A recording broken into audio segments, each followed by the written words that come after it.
بسم اللہ الرحمن الرحیم۔ سورۃ المؤمنون 74 آیات 118 آیات پر مشتمل یہ سورت ہے اور اس کے اندر 6 رکوع ہیں۔ 1051 کے قریب اس سورت کے اندر الفاظ ہیں اور 4154 اس سورت کے اندر حروف ہیں۔ ابتدا اس کی اس بات سے ہے قد افلح المؤمنون، اللہ فرماتے ہیں کہ ایمان والے تحقیق کامیاب ہو گئے۔ مسند احمد کے اندر ہے کہ اس سورت کا شان نزول کا مطلب یہ ہوتا ہے کہ کسی آیت قرآن مجید کی کسی آیت کے اترنے کا پس منظر، بیک گراؤنڈ، کہ کس پس منظر کے تحت یہ آیت اتری ہے۔ حضرت عمر فاروق رضی اللہ عنہ روایت کرتے ہیں کہ آپ صلی اللہ علیہ وسلم کے پاس جب وحی آتی تھی تو اس کی آواز شہد کی مکھیوں کی بنبناہٹ جیسی ہوتی تھی اور ہم اس وحی کی اثرات کو پہچان لیا کرتے تھے۔ ایک دفعہ یہی صورت آپ صلی اللہ علیہ وسلم پر نمودار ہونے لگی، ہم سمجھ گئے کہ حضور صلی اللہ علیہ وسلم پر وحی آنے والی ہے۔ ہم تمام صحابہ حضور کے گرد جمع ہو گئے کہ عن قریب حضور پر وحی آئے گی اور وہ وحی سنیں گے۔ آپ صلی اللہ علیہ وسلم پر وحی آنا شروع ہوئی جس کی آواز شہد کی مکھیوں کی بنبناہٹ جیسی تھی۔ چہرے مبارک پر پسینے کے اثرات نمودار ہوئے، سر مبارک زور اور وزن کی وجہ سے جھکنے لگا اور قرآن مجید کی یہ آیتیں نازل ہوئیں۔ جب آپ صلی اللہ علیہ وسلم پر یہ آیتیں نازل ہوئیں اور وحی کے اثرات ختم ہوئے تو آپ صلی اللہ علیہ وسلم نے سر اٹھا کر فرمایا، یہ دعا مانگی، اللہم زدنا ولا تنقصنا واکرمنا ولا تہنا واعطنا ولا تحرمنا وآثرنا ولا تؤثر علینا وارضنا وارض عنا، کہ اللہ ہماری نعمتوں کو زیادہ فرما، اس میں کمی نہ فرما، ہمیں نواز دے، ہمیں محروم نہ فرما، ہمیں ترجیح دے، ہمارے اوپر دوسروں کو ترجیح نہ دے، اور اے اللہ ہم سے راضی ہو جا اور اپنے آپ کو ہم سے راضی کر دے۔ یہ دعا کر دینے کے بعد آپ صلی اللہ علیہ وسلم نے یہ 10 کے قریب آیات، یہ 11 آیاتیں پڑھ کر سنائی۔ قد افلح المؤمنون، تحقیق ایمان والے کامیاب ہو گئے۔ الذین هم فی صلاتهم خاشعون، ایمان والے وہ ہیں جو اپنی نماز کے اندر خوب خشوع خضوع رکھتے ہیں۔ ایک خشوع خضوع کا تعلق دل سے ہے کہ انسان نماز پڑھتے ہوئے اس کا دل اللہ کی طرف متوجہ رہے۔ وہ نمازیں جس کے اندر زور سے تلاوت کی جاتی ہے عموماً اس کی طرف ان نمازوں کے اندر اللہ کی طرف دل کا متوجہ رکھنا آسان ہوتا ہے کہ جو امام پڑھ رہا ہے اس کو کان لگا کر سنتے رہیں تو گویا یہ اللہ ہی کی طرف توجہ ہے۔ وہ نمازیں جن کے اندر امام خاموش ہے یا وہ رکعتیں جس کے اندر امام خاموشی سے پڑھتا ہے، ان رکعتوں کے اندر پیچھے کھڑا ہر نمازی یہ نیت رکھے، یہ دل میں سوچتا رہے کہ میرا اللہ مجھے دیکھ رہا ہے۔ اور اسی کو احسان کہتے ہیں کہ حضور صلی اللہ علیہ وسلم نے فرمایا احسان یہ ہے کہ تم اللہ کی ایسے عبادت کرو جیسے کہ تم اللہ کو دیکھ رہے ہو، اور اگر تم کو یہ ملکہ حاصل نہ ہو سکے کہ تم ایسی عبادت کرو جیسے تم اللہ کو دیکھ رہے ہو، تو عبادت کرنے کا آخری درجہ یہ ہے کہ یوں سوچو کہ فَإِن لَّمْ تَكُن تَرَاهُ فَإِنَّهُ يَرَاكَ، کہ اگر تم اس کو نہیں دیکھ سکتے تو وہ تو تمہیں دیکھ رہا ہے، تمہارے احوال سے واقف ہے۔ ایک خشوع دل کا ہے، ایک خشوع ظاہر کا ہے کہ انسان کا ظاہر، انسان کے ہاتھ کبھی داڑھی سے کھیل رہا ہے، کبھی بٹن سے کھیل رہا ہے، کبھی منہ میں انگلی ڈال رہا ہے، کبھی عمل کثیر کر رہا ہے۔ بہت سارے تو نماز کے اندر عموماً نمازی ایسے عمل کرتے ہیں جس سے نماز ہی فاسد ہو جاتی ہے، معلوم ہی نہیں ہو پاتا کہ بھئی میری نماز فاسد ہو گئی ہے، اور وہ نماز کے اندر داڑھی سے کھیلتا ہی رہتا ہے۔ تو اس کا تعلق بھی خشوع سے ہے کہ ایمان والے وہ کامیاب ہیں جو نماز نہیں پڑھتے بلکہ اپنی نمازوں کے اندر خوب خشوع خضوع رکھتے ہیں۔ دوسری بات والذین هم عن اللغو معرضون، لغو بے لغو کی باتیں، فضول باتیں اس سے اعراض کرتے ہیں۔ والذین هم للزکاة فاعلون، اللہ کی راہ کے اندر زکوٰۃ کی ادائیگی کرتے ہیں۔ والذین هم لفروجهم حافظون، اپنی شرمگاہوں کی حفاظت کرتے ہیں، اس پر ان کی بیویوں کا، یا پہلے زمانے کے اندر باندی لونڈی ہوتی تھی ان کا حق ہے، اس کے علاوہ ان کی شرمگاہوں پر کسی کا حق نہیں ہے۔ اور جس نے اپنی شرمگاہ کو بیوی کے علاوہ کہیں اور اختیار کیا، اللہ فرماتے ہیں فَأُولَٰئِكَ هُمُ الْعَادُونَ، ایسے لوگ گنہگار ہیں، حد سے تجاوز کرنے والے ہیں۔ والذین هم لأماناتهم وعهدهم راعون، ایمان والے وہ ہیں جو ان کے پاس امانتیں رکھوائی جائیں یا اللہ کے عہد دیے جائیں تو وہ اس کی رعایت رکھتے ہیں. والذین هم علی صلواتهم یحافظون، اپنی تمام نمازوں کو پابندی سے ادا کرتے ہیں. آگے اللہ فرماتے ہیں اولئک هم الوارثون الذین یرثون الفردوس، یہ لوگ ہیں جنت الفردوس کے وارث، اور یہ سارے کے سارے ایمان والے جو ان صفات کو اپنائیں گے ہم فیہا خالدون، وہ اس کے اندر ہمیشہ رہیں گے. اس کے بعد اللہ تعالیٰ نے انسان کی پیدائش کا تذکرہ کیا. آیت نمبر 51 میں تمام رسولوں کو مخاطب کر کے فرمایا یا ایھا الرسل کلوا من الطیبات واعملوا صالحا. کہا پیغام خطاب تو رسولوں کو ہے، ان کی وساطت سے مجھے اور آپ کو پیغام ہے کہ پاکیزہ اور حلال چیزیں کھائیے اور نیکی کے عمل کیجیے. حلال کھانے کو مقدم کیا، یعنی پہلے ذکر کیا، نیک عمل کا ذکر بعد میں کیا کہ اگر حلال کھائیں گے تو نیک عمل کے اوپر طاقت اور قوت پیدا ہوگی. اگر غذا حرام کی ہوگی، آمدنی حرام کی ہوگی، کاروبار میں حرام کی آمیزش ہوگی تو روح کے اندر نیکی کرنے کی طاقت ہی نہیں رہے گی. لہٰذا حلال کھانے کو اللہ نے پہلے ذکر کیا، عمل صالح کرنے کو بعد میں ذکر کیا. اس کے بعد اللہ تعالیٰ نے اس بارے میں تذکرہ کیا کہ جب گنہگاروں کے پاس موت کا پیغمبر آئے گا اور موت کا فرشتہ ان کے پاس جب موت کا پیغام لے کر آئے گا کہ تمہارا وقت پورا ہو چکا، تو وہ اللہ سے کہے گا رب ارجعون، اے رب مجھے دنیا کے اندر تھوڑی دیر کے لیے واپس بھیج دے، لعلی اعمل صالحا، تاکہ میں نیکی کے عمل کر لوں. روایات کے اندر ہے کہ جب ایمان والے کی موت کا وقت آتا ہے تو فرشتہ اس کو کہتا ہے کہ اگر تمہیں دنیا کے اندر رہنا ہے تو بتا دو، ہم تمہیں دنیا کے اندر رہنے کی مہلت دے دیتے ہیں. تو ایمان والا جواب میں کہتا ہے کہ بھائی مجھے تو اس تکلیف کی گھڑی کے اندر نہیں رہنا، مجھے میرے اللہ کے پاس لوٹ کر جانا ہے. گویا وہ اللہ سے ملنے کی طلب اور تڑپ موت کے وقت ایسی پیدا ہو جاتی ہے کہ وہ اللہ سے ملاقات کرنے کا اس کو جی چاہتا ہے. اور وہ شخص جو گنہگار ہے، کافر و مشرک ہے، وہ جب مرنے کے لیے قریب، اس کی موت کا وقت قریب آتا ہے تو وہ اللہ سے کہتا ہے رب مجھے تھوڑی مہلت دے دے تاکہ میں نیکی کے اعمال کر لوں.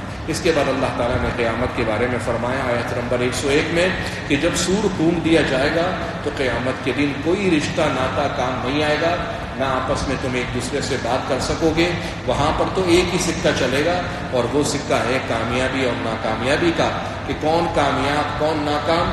فمن ثقلت موازینہ، جس کا نیکی کا پلڑا بھاری ہو گیا، فاولئک هم المفلحون، وہ کامیاب ہیں. ومن خفت موازینہ، اور جن کا نیکی کا پلڑا جھک گیا، یہ وہ لوگ ہیں جنہوں نے اپنی جانوں پر خوب ظلم کیا. اللہ فرماتے ہیں ایسے لوگوں کے چہروں کو جہنم کی آگ جھلسا کر خراب کا خاکستر کر دے گی. وہم فیہا کالحون، اور جنت کے اندر بد شکل کے ہو جائیں گے. تو ان سے اللہ فرمائیں گے الم تکن آیاتی تتلی علیکم فکنتم بہا تکذبون، تمہارے پاس تو میری آیتیں آئی تھی، تم نے کیوں جھٹلایا، تم نے کیوں نہ مانا. تو وہ کہیں گے ہمارے رب غلبت علینا شقوتنا، کیا کریں ہماری بدبختی ہم پر غالب آ گئی. وکنا قوما ضالین، ہم راستے سے بھٹک گئے. ربنا اخرجنا منہا، اے اللہ ایک دفعہ ہمیں مہلت دے کر جہنم سے نکال دے. فإن عدنا، اگر ہم دوبارہ گناہوں کی طرف لوٹیں، فإنا ظالمون، پھر ہم گنہگار ہوں گے، پھر آپ ہماری پکڑ کر لیجئے گا. اللہ فرمائیں گے غصے میں اخسؤوا فیہا، جہنم کے اندر تم پڑے رہو. ولا تکلمون، مجھ سے بات مت کرو. انہ کان فریق من عبادی، کیونکہ تمہارے مقابلے میں میرے ایمان والوں کی ایک جماعت ایسی تھی جو دعا کیا کرتی تھی ربنا آمنا، اے ہمارے رب ہم ایمان لے آئے، فاغفر لنا وارحمنا، ہمیں معاف کر دے، ہم پر رحم فرما. وانت خیر الراحمین، اور اے رب تو بہترین رحم کرنے والا ہے. لیکن تم نے ان ایمان والوں کا مذاق اڑایا، اور مذاق اڑانے میں اتنے مشغول ہو گئے کہ تم میری یاد سے ہی غافل ہو گئے اور تم ان پر ہنستے رہے. آج میں نے ان کو بدلہ دیا کہ وہ کامیاب ہیں اور تم ان کے مقابلے میں ناکام ہو. اللہ پھر ان سے پوچھیں گے کہ ذرا یہ بتاؤ کم لبثتم فی الارض عدد سنین، تم زمین کے اندر کتنے سال رہے ہو، دنیا کے اندر تم کتنی مدت رہے ہو. کہیں گے سال تو بہت دور کی بات ہے، جہنم کی گھبراہٹ، قیامت کے دن کی تکلیفیں اور آخرت کی ان لمیٹڈ زندگی کو سامنے رکھ کر کہیں گے کہ سال تو بہت دور کی بات ہے. اللہ لبثنا یوما او بعض یوم، ہم تو ایک دن دنیا میں رہ کر آئے ہیں، یا پھر دن بھی پورا نہیں رہے، دن کا ایک حصہ گزار کر آئے ہیں. فاسأل العادین، یہ شمار کرنے والوں سے آپ پوچھ لیجئے۔ اللہ تعالیٰ فرمائیں گے ان لبثتم الا قلیلا لو انکم کنتم تعلمون، اگر تم واقعتاً جانتے ہو تو حقیقت یہی ہے کہ تم نے دنیا کے اندر آخرت کے مقابلے میں بہت کم عرصہ گزارا۔ آیت نمبر 115 میں اس بات کا ارشاد ہے افحسبتم، کیا تمہارا یہ گمان ہے انما خلقناکم عبثا، کہ ہم نے تم کو فضول پیدا کیا ہے، تمہاری زندگی بے مقصد ہے، تم بغیر مقصد کے پیدا کیے گئے ہو، وانکم الینا لا ترجعون، تم ہماری طرف لوٹائے نہیں جاؤ گے، ہرگز ایسی بات نہیں ہے، تم کو ہماری طرف لوٹ کے آنا ہے۔ اس کے بعد سورۃ النور ہے۔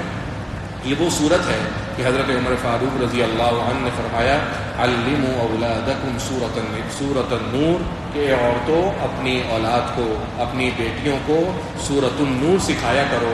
آج سے تھوڑا زمانے پہلے تک مائیں اپنی بیٹیوں کو جب رخصت کیا کرتی تھیں تو ان کو سورۃ النساء اور سورۃ النور کی تعلیمات بطور جہیز دیا کرتی تھی۔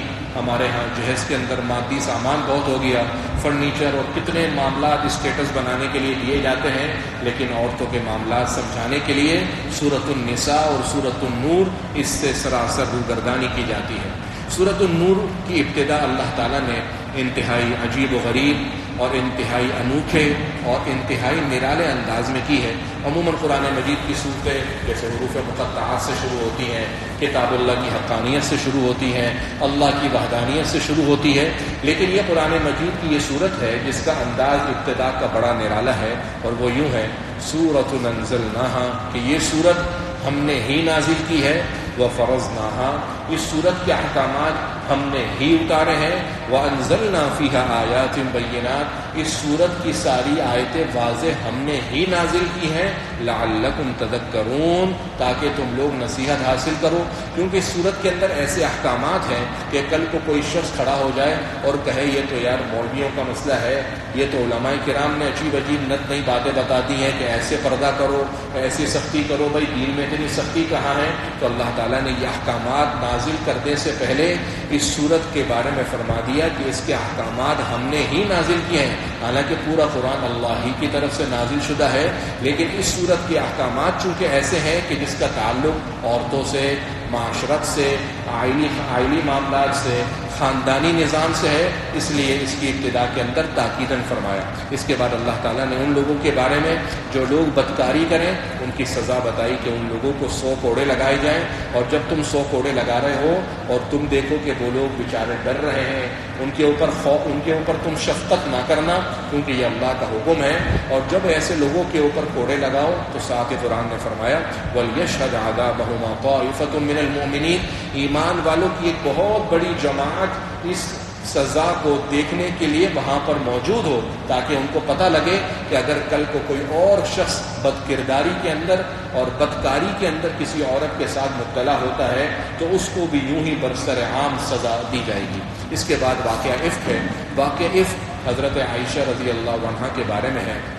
سن 6 ہجری کے اندر آپ صلی اللہ علیہ وسلم ایک غزوے میں جس کا نام غزوہ مریسع تھا وہاں تشریف لے گئے، اور جب وہاں تشریف لے گئے تو حضور صلی اللہ علیہ وسلم اپنی مختلف ازواج مطہرات کو سفر میں لے جایا کرتے تھے۔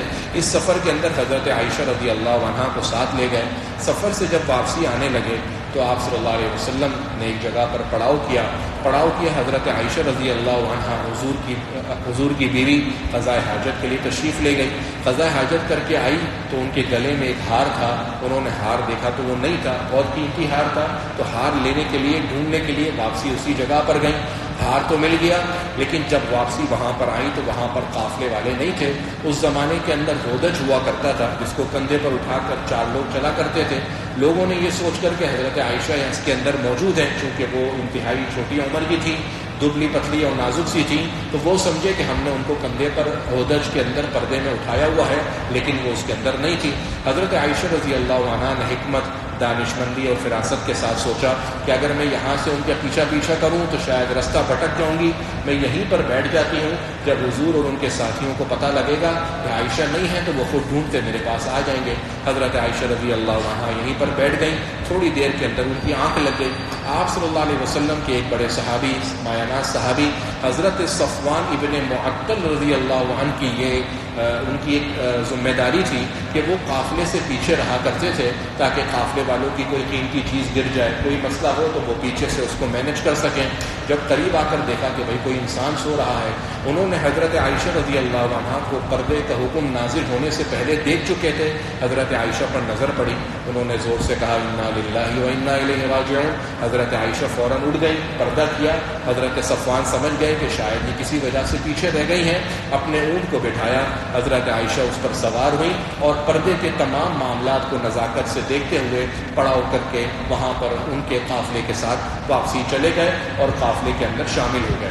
اس زمانے کے اندر منافقوں کا سردار عبداللہ ابن ابی کو موقع مل گیا، اس نے تہمت ڈال دی کہ گویا حضرت صفوان اور حضرت عائشہ پر تہمت لگانے لگے، کیونکہ یہ دونوں بعد میں الگ سے آئے تھے۔ کچھ ایمان والے بھی بعض اوقات پروپیگنڈے کا شکار ہو گئے، اور 3 ایمان والے ایسے تھے کہ جو اس پروپیگنڈے کے اندر شکار ہو گئے، جن میں سے ایک حضرت حسان تھے، دوسرے حضرت مستح تھے، اور ایک ایمان والی صحابیہ حضرت حمنہ رضی اللہ عنہا تھی، وہ بھی اس پروپیگنڈے کا شکار ہو گئی۔ جب واپسی آ گئے تو حضرت عائشہ رضی اللہ عنہا نے حضور صلی اللہ علیہ وسلم کے اندر کچھ ایسے معاملات دیکھے جیسے حضور کا اب وہ لطف، وہ کرم، وہ عنایتیں نہیں تھیں جو سفر سے پہلے تھی۔ حضرت عائشہ رضی اللہ عنہا کو اس وقت تک ان تمام معاملات کا کچھ پتہ نہیں تھا، کیونکہ وہ مردوں کے اندر تھے، حضرت عائشہ اپنے گھر کے اندر تھی۔ ایک دفعہ حضرت عائشہ رضی اللہ عنہا قضاء حاجت کے لیے رات کو اپنی ایک دوست مستح کے ساتھ، مستح کے ساتھ باہر گئیں۔ جب واپسی آنے لگی تو مستح کی پاؤں کے اندر ٹھوکر لگی اور وہ گر گئی۔ ان کے منہ سے نکلا تعیسہ مستح ہلاک ہو جائے۔ حضرت عائشہ رضی اللہ عنہا نے اس سے کہا تم اپنے بیٹے کے بارے میں اس طرح کیوں کہہ رہی ہو؟ وہ تو بدری صحابی ہے۔ بولا تمہیں نہیں پتا کہ مستح نے کیا کیا؟ بولا کیا کیا؟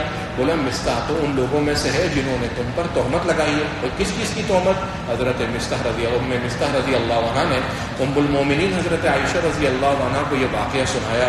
ان کی بیماری میں اضافہ ہو گیا اور وہ مرض کے اندر مزید مبتلا ہو گئی کہ اچھا حضور ابھی تک جو مجھ سے تھوڑا دور ہو گئے تھے، حضور کی عنایت اور لطف جو مجھ سے کم ہو گیا تھا، شاید اس کی یہ وجہ ہے کہ مسلمانوں کے اندر میرے بارے میں تہمت کی باتیں چل رہی ہیں۔ اپنے گھر گئیں، تھوڑی دیر میں حضور صلی اللہ علیہ وسلم تشریف لائے۔ حضور نے صرف سلام کیا اور خاموشی سے بیٹھ گئے۔ ام المومنین حضرت عائشہ رضی اللہ عنہا نے حضور صلی اللہ علیہ وسلم سے کہا کہ میں اپنے والدین کے گھر جانا چاہتی ہوں۔ حضور صلی اللہ علیہ وسلم نے اجازت دے دی، گھر تشریف لے گئیں۔ اپنے والدین کو حضرت ابو بکر اور حضرت اپنی والدہ کو سارا واقعہ سنایا تو ان کی والدہ نے ان کا کندھا تھپتھپایا اور کہا کہ بیٹی، ایسی عورتوں کے بہت سارے حاسدین ہوتے ہیں جو ان کے ساتھ حسد کرتے ہیں، تم فکر نہ کرو۔ تھوڑی دیر کے اندر حضور صلی اللہ علیہ وسلم تشریف لائے، اور تھوڑے دنوں کے بعد حضور جب تشریف لائے تو حضور نے حضرت ابو بکر صدیق رضی اللہ عنہ کے ساتھ بیٹھ کر تشہد کیا، خطبہ پڑھا اور حضرت عائشہ سے کہا کہ عائشہ، اگر تم سے کوئی غلطی ہوئی ہے تو اللہ سے توبہ کر لو، اللہ تمہاری توبہ قبول کر لیں گے، اور اگر تم سے کوئی غلطی نہیں ہوئی تو اللہ تعالیٰ تمہارے بارے میں برات سے تمہارے بارے میں وحی اترے گی۔ حضرت عائشہ رضی اللہ عنہ فرماتی ہے کہ میں اتنے دن سے رو رہی تھی، حضور کے یہ جملے سن کر میری آنکھوں کے آنسو بھی خشک ہو گئے، اور میں نے اپنے والد ابو بکر سے کہا کہ والد صاحب میرے حضور کو جواب دیجیے۔ حضرت ابو بکر نے کہا کہ میں کیا جواب دے سکتا ہوں، یہ رسول ہے، میں کس طرح جواب دوں؟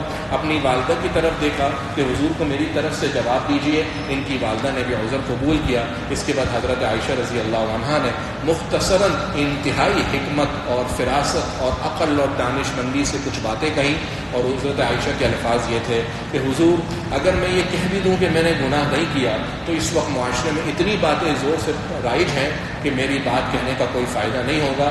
میں تو بس اتنا ہی کہتی ہوں جو حضرت یعقوب نے اپنے بیٹے حضرت یوسف کے گم کر دینے کے بعد جو ان کے بیٹے آئے تھے، جو ان سے کہا تھا کہ فصبر جمیل واللہ المستعان علی ما تصفون، اور یہ کہنے کے بعد حضرت عائشہ رضی اللہ عنہا اپنے بستر پر جا کر لیٹ گئیں۔ اچانک آپ صلی اللہ علیہ وسلم پر وحی کے اثرات نمودار ہونا شروع ہوئے۔ ام المومنین حضرت عائشہ فرماتی ہیں کہ مجھے تو یہ پتا تھا کہ میں بے گناہ ہوں اور میرے بارے میں وحی اترے گی، لیکن میں یہ سمجھتی تھی کہ خواب کے اندر حضور کو حقیقت دکھلا دی جائے گی، کیونکہ خواب کے اندر بھی جو حضور کو بتایا جاتا ہے وہ وحی ہوتی ہے، لیکن مجھے ہرگز یہ پتہ نہیں تھا کہ میرے بارے میں قرآن اترے گا، اور قرآن کی 10 آیتیں میری عفت، میری پاک دامنی کے بارے میں گواہی دیں گی، اور وہ قرآن اترے گا میری پاک دامنی پر جو قیامت کے دن تک جس کی تلاوت کی جاتی رہے گی۔ میرے کو اتنا بھی اپنے اوپر گمان نہ تھا۔ آپ صلی اللہ علیہ وسلم سے پر جب کے اثرات ختم ہوئے تو حضرت عائشہ رضی اللہ عنہ کو حضور نے کہا، عائشہ ابشری، خوش ہو جاؤ، فإن اللہ قد برأ، اللہ تعالیٰ نے تیری برات کے اندر قرآن مجید کی آیتیں اتاری ہیں۔ پھر اللہ تعالیٰ کے نبی صلی اللہ علیہ وسلم نے آیت نمبر 11 سے یہ 10 آیتیں وہاں پر تلاوت کر کے بتائیں۔ حضرت ابو بکر صدیق رضی اللہ عنہ نے بیٹی عائشہ سے کہا، عائشہ کھڑی ہو جاؤ اور اللہ کے نبی کا شکریہ ادا کرو۔ حضرت عائشہ رضی اللہ عنہ نے ناز سے کہا کہ میں صرف اللہ ہی کا شکر ادا کروں گی کہ جس نے میرے بارے میں قرآن کی آیتیں اتاری۔ لہذا اگر کوئی گروہ، کوئی جماعت، کوئی فرقہ حضرت عائشہ رضی اللہ عنہ کے بارے میں کوئی بھی غلط بات تہمت کی صورت میں کرتا ہے تو قرآن مجید کی آیت کی روح سے ایسا شخص کافر ہے، دائرہ اسلام سے خارج ہے، کیونکہ حضرت عائشہ رضی اللہ عنہ کے بارے میں قرآن مجید نے خود گواہی دی ہے۔ اس کے بعد آیت نمبر 27 سے اللہ تعالیٰ نے ایمان والوں کو حکم دے کر فرمایا کہ ایمان والو، جب تم گھروں میں داخل ہو تو گھروں میں داخل ہوتے وقت اجازت لیا کرو۔ یہ باقاعدہ ادب ہے جس کو میں اور آپ بھول گئے ہیں کہ گھروں میں داخل ہوتے وقت اجازت لینی چاہیے۔ ہمارے یہاں گھنٹی وغیرہ ہے تو کم سے کم گھنٹی بجا دی جائے، یا پھر نوک کر کے جائیں، دستک دے کر جائیں۔ یہ باقاعدہ ایمان والوں کو ایک ادب سکھایا گیا ہے تاکہ کسی بھی قسم کا کوئی غلط آدمی منظر نہ دیکھ لے۔ اور ساتھ ہی دوسرا ادب یہ بتایا کہ وَتُسَلِّمُوا عَلَىٰ أَهْلِهَا، جب بھی گھر میں داخل ہو تو وہاں پر رہنے والوں کو سلام کرو۔ ایمان والے کی یہ عادت اور طریقہ ہونا چاہیے کہ گھر میں داخل ہوتے ہی سب سے پہلے اجازت کے بعد، اجازت گھنٹی سے بھی لے سکتا ہے، دستک سے بھی لے سکتا ہے، اور سلام کرے۔ اپنے گھر والوں کو جب سلامتی کی دعا دے گا، اللہ کی رحمتوں کی دعائیں دے گا، اللہ کی برکتوں کی دعائیں دے گا، تو ایسا گھرانہ پھر پھلتا اور پھولتا ہے۔ اس کا اللہ تعالیٰ نے تذکرہ فرمایا۔ آیت نمبر 30 کے اندر اللہ تعالیٰ نے ایمان والوں سے مخاطب کر کے کہا کہ اے نبی، آپ ایمان والوں سے کہہ دیجئے یغضوا من ابصارہم، کہ وہ اپنی نگاہیں نیچی رکھا کریں، وَيَحْفَظُوا فُرُوجَهُمْ، اور اپنی شرمگاہ کی حفاظت کیا کریں۔ اگر کوئی بھی غیر محرم، نامحرم خاتون ہے، اس کو دیکھنے کی اس آیت کی روح سے شرعاً اجازت نہیں ہے، چاہے وہ آنکھوں سے دیکھے، چاہے وہ موبائل پر خبریں سنتے ہوئے دیکھے، چاہے وہ سوشل میڈیا کے استعمال کرتے ہوئے دیکھے۔ اس آیت کی روح سے تمام ایمان والوں کو حکم دیا گیا ہے کہ نامحرم عورت کو نہیں دیکھ سکتے، اور اگر کبھی نظر پڑ جائے تو پہلی نظر معاف ہے، اس کے بعد اس پر پکڑ ہے۔ اور اسی طریقے سے ایمان والی عورتوں کو بھی یہی حکم دیا گیا کہ نبی ایمان والی عورتوں سے کہہ دیجئے یغضضن من ابصارہن، اپنی نگاہیں نیچی رکھا کریں، وَيَحْفَظْنَ فُرُوجَهُنْ، اپنی شرمگاہوں کی حفاظت کیا کریں۔ اور ساتھ ہی ایمان والیوں کو مزید حکم دیے، اللہ کا ارشاد ہے وَلَا يُبْدِينَ زِينَتَهُنْ، کہ اپنی زینت اور زینت کی جگہ کسی پر ظاہر نہ ہونے دیں۔ زینت سے مراد زیور پہنا ہوا ہے، کوئی گولڈ کی چیز پہنی ہوئی ہے، کوئی سلور کی چیز، کوئی بھی زیور نقلی پہنا ہوا ہے، وہ غیر محرم نہ دیکھے۔ اسی طریقے سے وہ جگہ جہاں پر یہ زیور پہنتے ہیں، جیسے ناک پر پہنتے ہیں، کان پر پہنتے ہیں، پاؤں پر پہنتے ہیں، ہاتھ پر پہنتے ہیں، ان جگہوں پر بھی یہ زینت کی جگہ ہیں، اس کے اوپر کسی غیر محرم کی نظر نہ پڑنے دیں۔ صرف چند لوگوں کو، چند محرم اس زینت کی جگہوں کو دیکھ سکتے ہیں۔ وہ کون ہیں؟ اللہ فرماتے ہیں الا لبعولتہم، یہ وہ لوگ ہیں جو شوہر کے سامنے زیب و زینت بھی کی جا سکتی ہے، زیب و زینت کی جگہ کھولی بھی جا سکتی ہیں۔ اسی طریقے سے اس کے اپنے والدین، اس کے اپنے شوہر کے والدین، ساس سسر، اس کے اپنے بچے، اس کے شوہر کے پرانی بیوی سے بچے، اس کے اپنے بھائی، بھتیجے، اپنی بہنیں، بھانجے، اور اسی طریقے سے دوسری عورتیں یا چھوٹے بچے جن کے اوپر بلوغت کے اثرات ظاہر نہ ہوئے ہیں، ان تک تو دیکھ سکتے ہیں۔ اس کے علاوہ ان جگہوں کو دیکھنے کی، کسی بھی غیر محرم کو دیکھنے کی یا دکھانے کی اجازت نہیں ہے۔ اور ساتھ ہی فرمایا کہ وَلْيَضْرِبْنَ بِخُمُرِهِنَّ عَلَىٰ جُيُوبِهِنَّ، کہ اپنے گریبانوں پر دوپٹے ڈال کے رکھا کریں تاکہ کسی بھی قسم کا سطر ظاہر نہ ہو۔ اور آخر میں فرمایا وَلَا يَضْرِبْنَ بِأَرْجُلِهِنَّ، اور کہ اپنے پاؤں کے اوپر ایسی چیزیں نہ پہنیں کہ جس کی آواز سے غیر محرم کی نظر اس پر پڑے.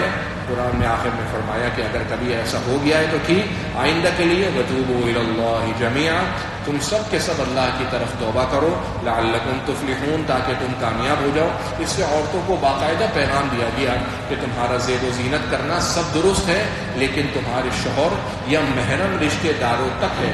اپنے گھر سے بنن سور کر نکلنا، بے پردگی کے ساتھ نکلنا، فحاشی اور یعنی کے ساتھ نکلنا گناہ کبیرہ اور حرام ہے. حدیث شریف میں ہے کہ آپ صلی اللہ علیہ وسلم نے فرمایا کہ وہ عورت جو خوشبو لگا کر گھر سے باہر نکلتی ہے فہی کدا و کدا، وہ تو ایسی ویسی ہے. صحابی فرماتے ہیں کہ ایسی ویسی کا مطلب وہ زانیہ ہے کہ جو عورت اپنے گھر سے خوشبو لگا کر بمن سور کر نکلتی ہے، چاہے وہ کہے کہ بھائی میری نیت تو بہت اچھی ہے. بھائی نیت اچھی کا مدار اس وقت ہوتا ہے جب عمل صحیح ہو.